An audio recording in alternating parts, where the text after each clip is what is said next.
जय हिंद स्टूडेंट्स, पहल अकेडमी में एक बार फिर से आपका बहुत बहुत स्वागत है।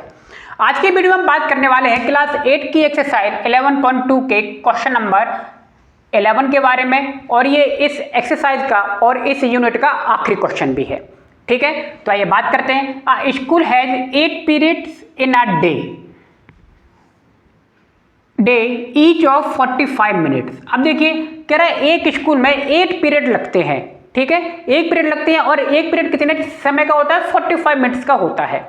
ठीक, how long would each period if the school has 9 period in a day. अब वो पूछ रहा है assuming the number of school hour to be same.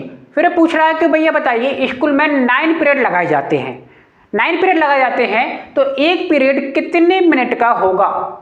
एक मिनट पीरियड कितने मिनट का होगा? क्लियर। यदि स्कूल के जो आवर हैं वो क्या रहते हैं? सेम रहते हैं।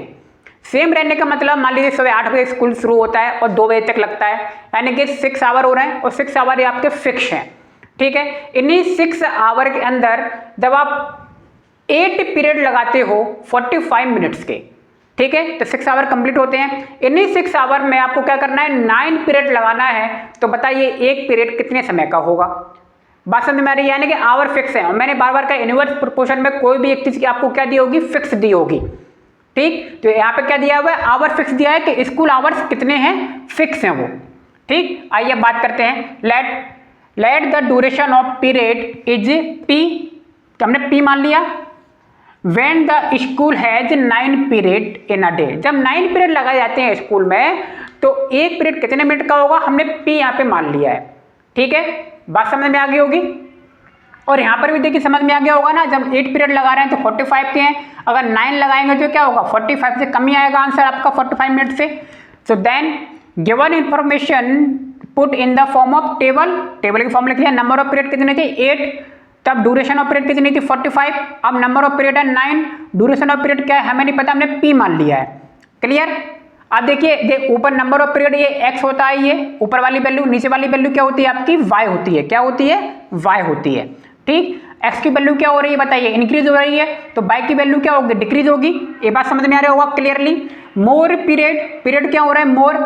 So less duration of period, तो लेस पीरियड जो हो रहा है ड्यूरेशन का वो क्या हो रहा है? लेस हो रहा है, यानी कि एक्स की वैल्यू क्या हो रही है? बढ़ रही है, तो वाई की वैल्यू क्या हो रही है?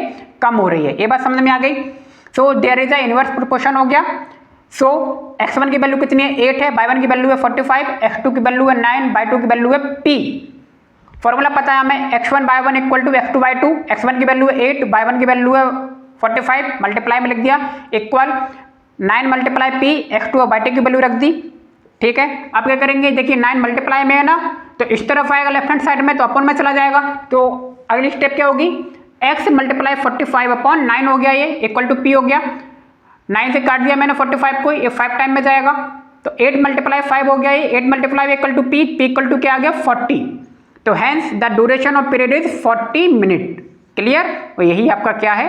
आंसर भी है, यानी कि एक पीरियड कितना होगा? 40 मिनट्स का होगा। तो अब देख लीजिए, जब 45 का मल्टीप्लाई आप 8 में करेंगे और 9 का मल्टीप्लाई जब आप 40 में करेंगे तो आपके दोनों के आंसर सेम आएंगे। ठीक, और इनवर्स प्रोपोर्शन में वही होता है, दोनों जब एक्स वाई की वैल्यू होती है उनका जब मल्टीप्लाई कर लेते हैं तो आंसर क्या आना चाहिए? दोनों का जो करस्पॉन्डिंग वैल्यू दी हुई है उसका और जो एक्स वाई की वैल्यू दी है उसका, दोनों का आंसर सेम आता है इनवर्स प्रोपोर्शन में। ठीक है, मल्टीप्लाई करने पर। ठीक, तो उम्मीद है आपको सवाल वीडियो दोनों समझ में आ गए होंगे। तो मिलते हैं नेक्स्ट वीडियो में। आप सभी का बहुत बहुत धन्यवाद। Thank you.